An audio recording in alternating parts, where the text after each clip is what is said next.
Welcome to the Productivity Podcast. Delighted today to be joined by Amy Pethick, Ops Manager at BP, and Nadine Goodship, Retail Operations Manager at BP. Hi Amy, Nadine, how are you? Hello, good, thank you. Hi, very well, thank you, Simon. Good. Thanks for joining us. I'm really looking forward to this episode. It's going to be some good topic. We're going to talk about workforce management. We're going to talk about recruitment, and I think really interestingly, the future of your business as we move out of fossil fuels into whatever it's going to be, EV, hydrogen. So a big change in your operating model that clearly you guys know about, but it'd be good to talk through. But before we get into the detail, let's find out a little bit more about you. So if we start with you, Amy, tell us a bit about your career history, what you've done, where you've worked, how you ended up working at BP and in the role you're doing today. Cool, thank you. So I am retail through and through. It's a massive passion of mine. Since I was 16, working on the shop floor of Mothercare, just got the buzz for customers. So when I was 18, I moved to Argos head office, and I spent a good 7 years there. Believe it or not, I am a chartered accountant and did my studying with those guys, and then moved to the bright lights of London after 7 years with Argos to John Lewis.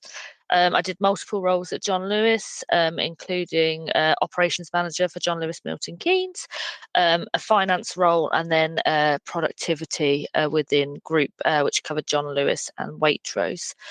I then left them and went over to Homebase and was their head of commercial finance before becoming the program manager of OPEX. I'm definitely more of a customer-facing person than a spreadsheet kind of girl. And then after 3 years, decided to take a great opportunity at BP as the OPEX manager. And I've been here for about 15 months now in total. A varied retail career. It's really strange, actually. There's lots of people I speak to that work in retail. I used to work with a few colleagues at Boots that were or trained as accountants in retail, but then kind of migrating into the operations part is a really nice balance of skills. Yeah, definitely. It's definitely a great balance of skills. I think you're either one or the other, but it definitely gives you a good grounding. And the ability to manage all those spreadsheets that you get sent. Something like that. Nadine, tell us again a bit about yourself, where you've come from. Amy said you'd been around in BP longer than her. Yeah, I've been around a little bit longer, so I've been in BP for 18 years. But my story is similar to Amy's. So like most people, never intended to go into retail, but got my love of retail from the age of 16 when I had a part-time job with my local cooperative society. So I've got a real love for retail thanks to the co-op. Progressed my way up into various store management positions and then went into their central support team as a systems and merchandising manager. Worked for the co-op for 9 years and then I went to work for the BP and Safeway partnership as it was. Did a number of store management roles with the partnership and also did a year in marketing and did other various retail operation support roles within the BP Safeway partnership. I then joined BP, and for my first year in BP, I joined the trading team, so as a convenience specialist, and then looked after the previous BP and Safeway partnership stores, because if you recall, Morrison's took over from Safeway at that time, so I had the opportunity to integrate our previous partnership stores back into BP. I then did a number of operations roles. So I was an area manager for 7 years. I've also been the operational excellence manager, training manager, assurance manager, and more recently I spent 2 years in our trading team as the UK food service manager before doing my current role, which I've done for nearly 2 years now, which is the retail operations manager role. So yeah. Operations through and through. It's a love and a passion of mine. Love serving our store teams and supporting our customers. Amazing. So we've had a blast from the past from Amy and Mothercare.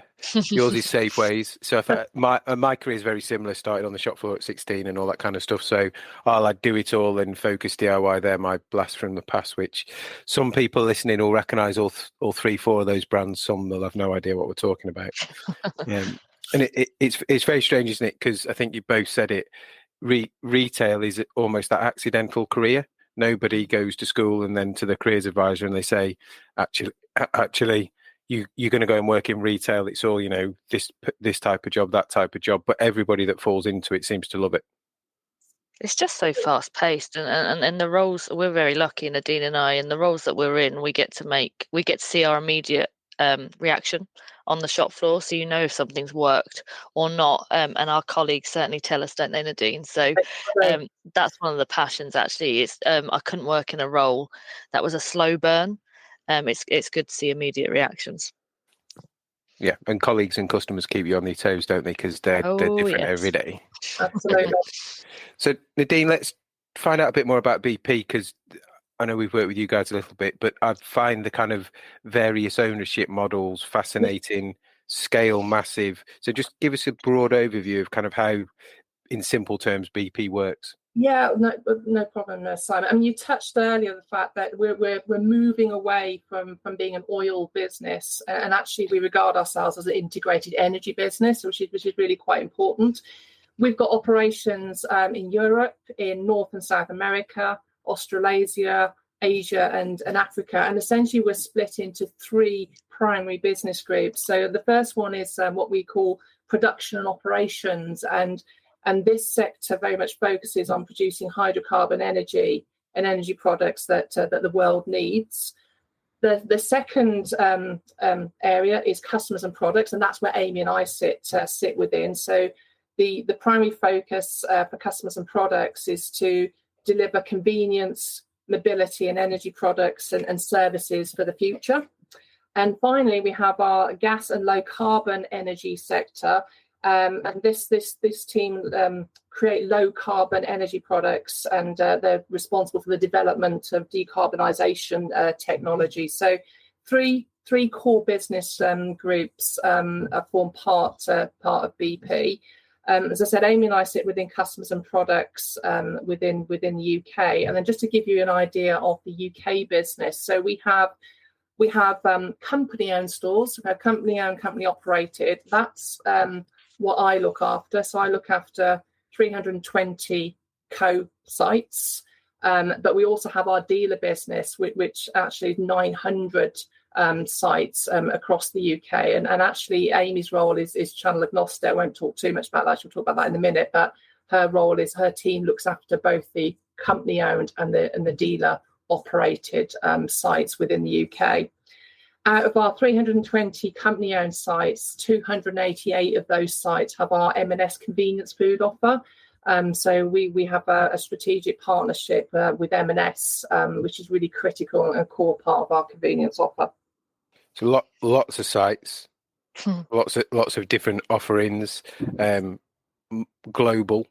So some real challenges you must see, certainly in the market you work in, but also from some of your peers across the world. One of the things that is absolutely top of everybody's agenda at the moment that we speak to, regardless of it be retail, manufacturing, supply chain, warehousing, is people. Yep. So trying to get people, trying to keep people, trying to incentivize people, that must be massively challenging in your world, because we're not just talking about the scale, but you guys are pretty much open 24/7 in most environments, is my guess. Start with you, Nadine. How do you kind of combat that? Because we're seeing supermarkets just paying people more. It's not all about pay, I get that, but the scale of that operation must give you some headaches, sleepless nights. Yeah, I mean, absolutely. I mean, it is something that's impacting, retail and the hospitality sector quite significantly. So, attrition is a huge concern at the moment. And I think a recent McKinsey report showed that 83% of retailers are really struggling with recruitment, and we're certainly experiencing the same at the moment. Cost of living is obviously also at the forefront of people's minds. So that's something we're really trying to work to support our store teams with. And some of the things that we've tried to do to support our people and support attrition is we've looked at things like increasing staff discount, focusing very much on what we can do to retain and look after our current workforce. We've looked at enhanced perks at work. We've had to increase the hourly rate, especially in some of our remote locations and those areas where it's historically always been difficult to recruit in. But there's other things we've been focusing on as well. So the need to focus on development of our people and really for them to see that they can have a career with us and stay with us for the long term. So people want to see that they can have a future. So we've just recently launched a new pathways development program to develop our people through the business.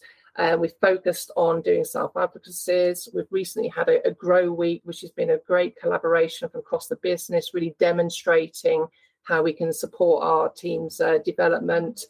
We provide a number of secondment opportunities. So very much focusing on looking after our people, retaining them and showing them that they've got a future within our business. We have had to increase pay rates. I mean, that has been necessary to do that. And, we'll do regular benchmarking with our competitors. But one thing that we've been quite proactive with recently is we actually increased our pay rate ahead of the most recent real living wage announcement. So making sure that we are competitive has been really, really important.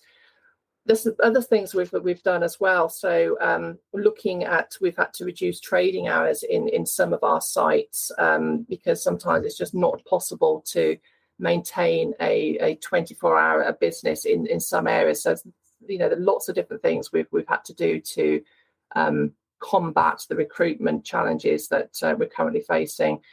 Another trial we've done as well is flexible working for management. So we already have some very good flexible working arrangements for our team members.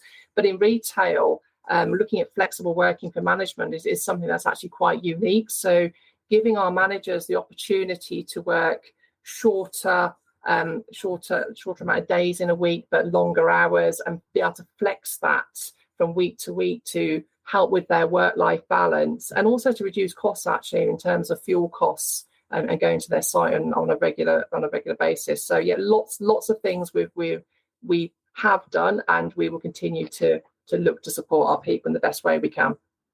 Yeah, and just if you don't mind, I'll chip into that. Nadine's absolutely right in some of the stuff that we're covering. What's really I suppose as a newbie, and I'm still claiming newbie after 15 months at BP. 15 months, that's a claim still, but we'll let you off.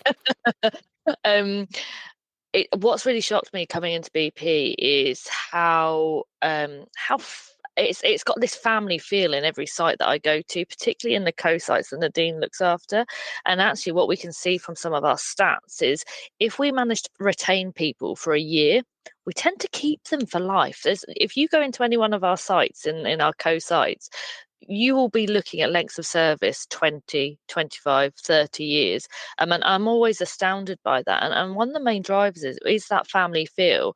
And the other is our focus on our values. I've never worked for a business where values aren't just sort of, and I say this politely, chucked up on a wall. They are lived and breathed every single day throughout BP. And I think that's one of the reasons that people stay for so long. But I obviously sit in a European role. So my role obviously looks after the UK, but I sit as part of a European team, which covers sort of Portugal, Austria, Poland, all the way over to Turkey. And although, I mean, Nadine's got her work cut out with attrition, I mean, Poland is seeing something like 50% attrition at the moment. Turkey's seeing inflation rate around 82%. And although that is awful, what it really allows us to do is learn from each other.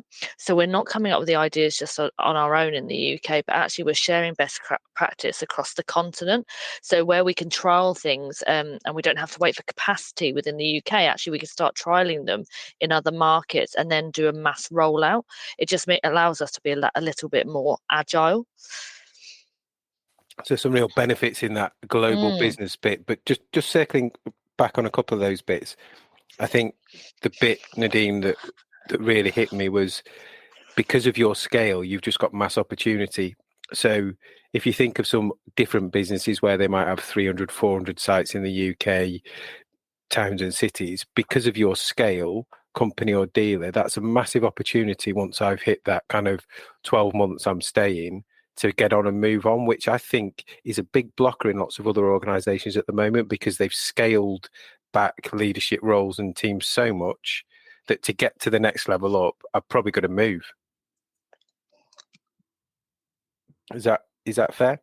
Yeah, no, absolutely. I think that, so we've certainly had, as a result from our pulse surveys, people want to see those career progression opportunities, and I think we're very fortunate in our organisation that actually we will support our colleagues quite significantly with their development, and actually nothing's off. No opportunities are limited, so we can have people from our sites that have gone into multidiscipline. They've gone into HR, they've gone into marketing, they've gone into IT, they've gone into various trading roles. I tend to steal Nadine's best store managers for my team as well.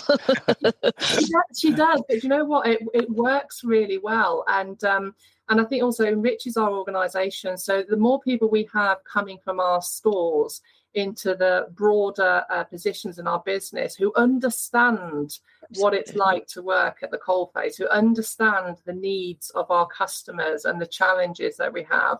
Actually, we've seen huge benefits there. So I'm really proud of the way that we support our people with progression in the business. Excellent. And it was good to hear about kind of the other bits you're doing around, working above the real national living wage.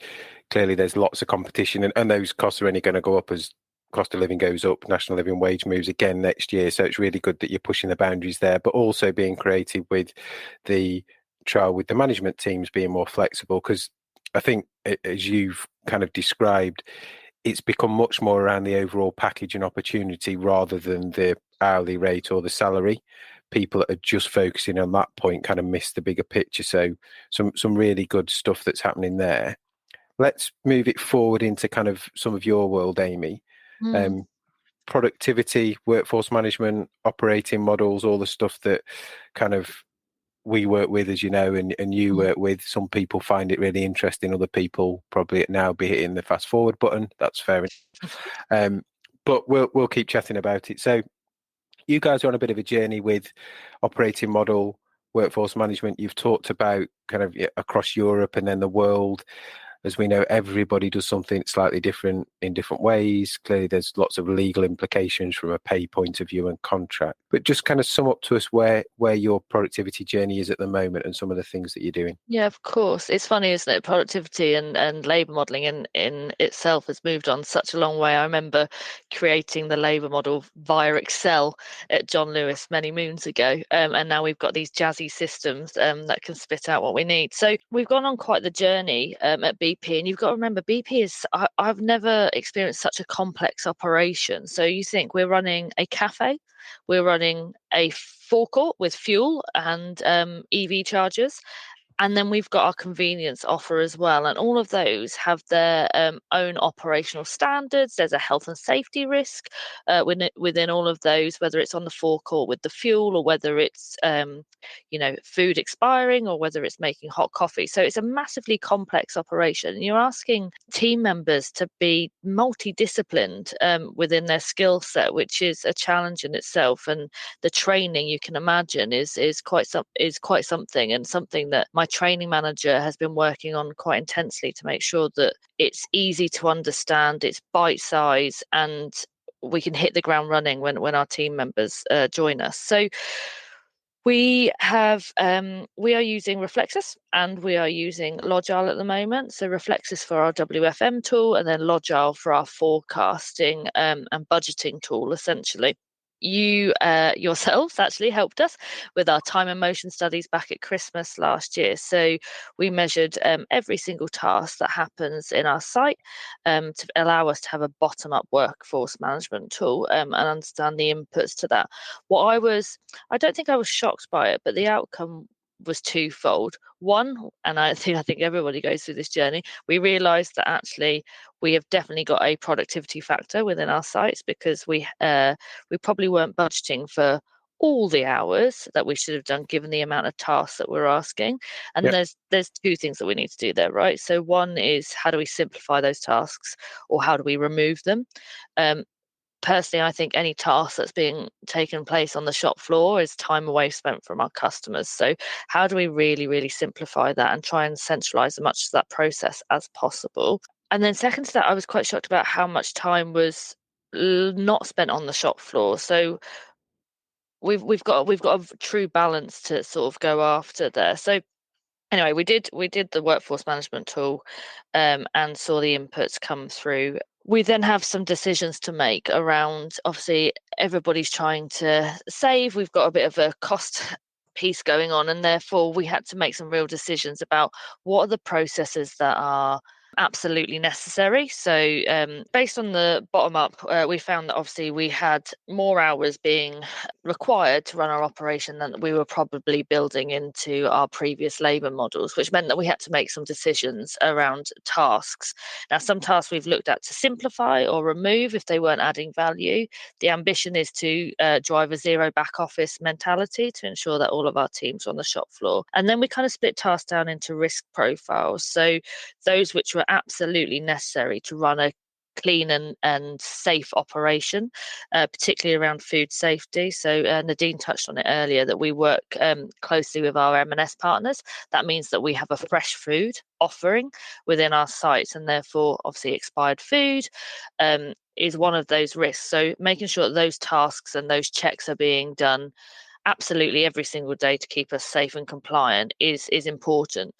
The second is then the minimum manning, right? So obviously we need to do pump authorizations when people walk onto our forecourt, and other tasks that are necessary to keep our operation going. And then third is those non-value add tasks. And I think I spoke to it earlier around how do we simplify them. So I'll give you a really dull example, but one that comes up time and time again is we get newspapers delivered every day, and then we have to return them if they're not sold. Actually, that's a really laborious process for our site team. So how do we either outsource that? How do we make it easier? A lot of it's done by pen and paper at the moment. So how do we really simplify that task to allow our team members to do it quickly, efficiently, and then move on so that they can really serve our customers?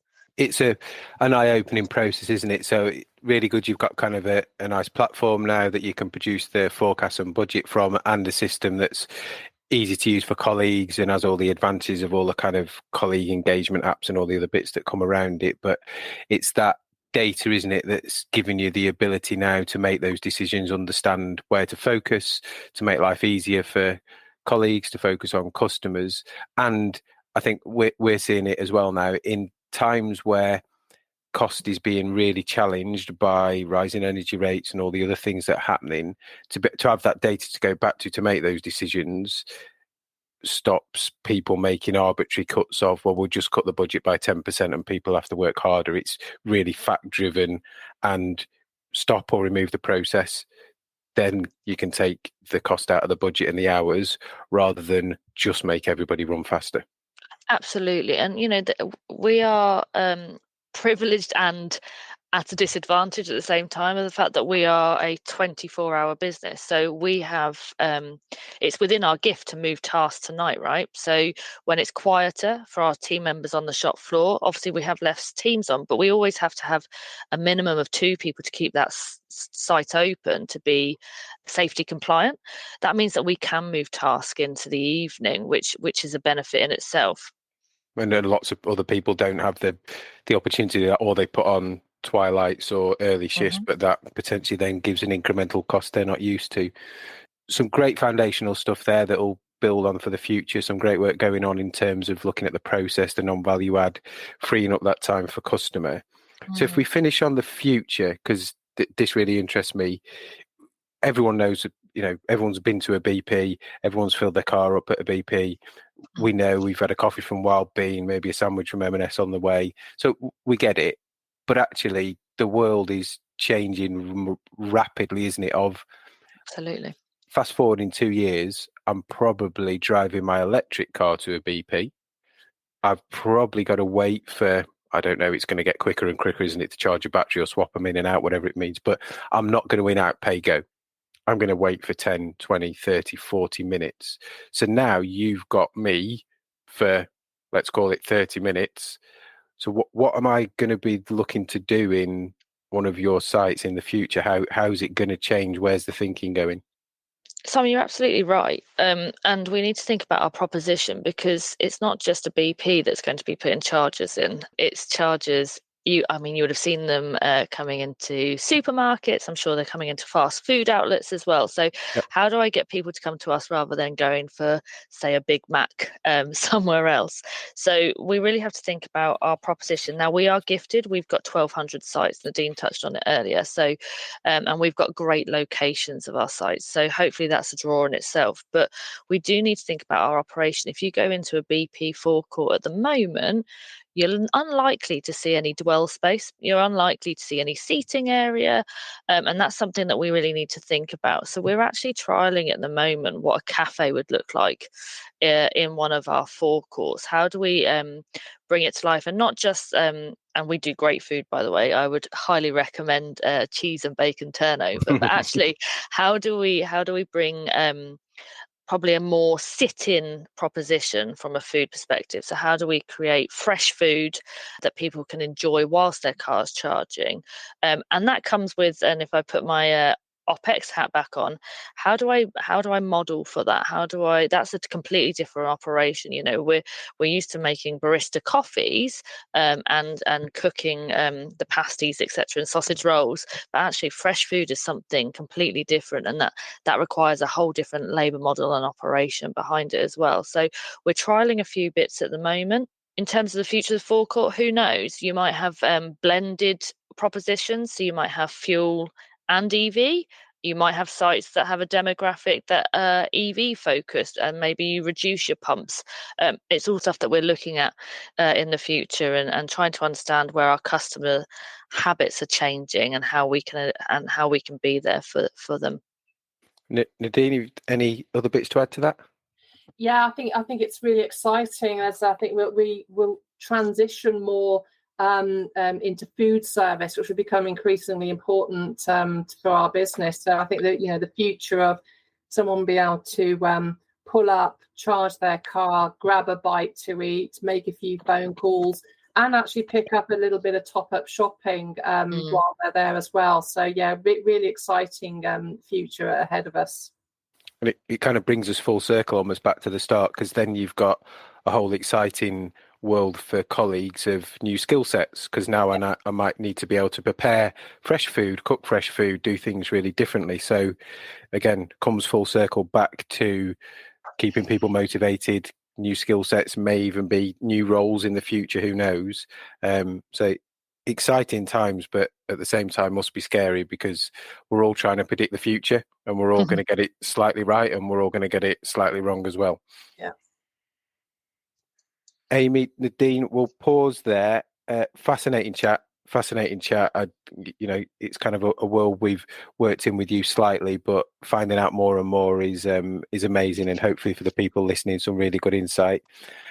Final question for both of you from me then is, what's the best bit of business advice you've ever been given? We'll go Russian roulette, because somebody's going to get some time to think. So we'll start with Amy. Oh, I knew you'd go to me first. I knew that was going to happen. That wasn't Russian roulette at all. Best bit of business advice. We buy boxes, we sell boxes, is probably the best bit of advice I've been given. And the reason that is because we need to keep it simple. We need to keep it simple so that we can drive brilliant service to our customers. And it's funny, Nadine and I were chatting before we got onto this podcast about how sometimes, in any business, we sweat the small stuff too much. But actually, if you break it down, we buy boxes, we sell boxes.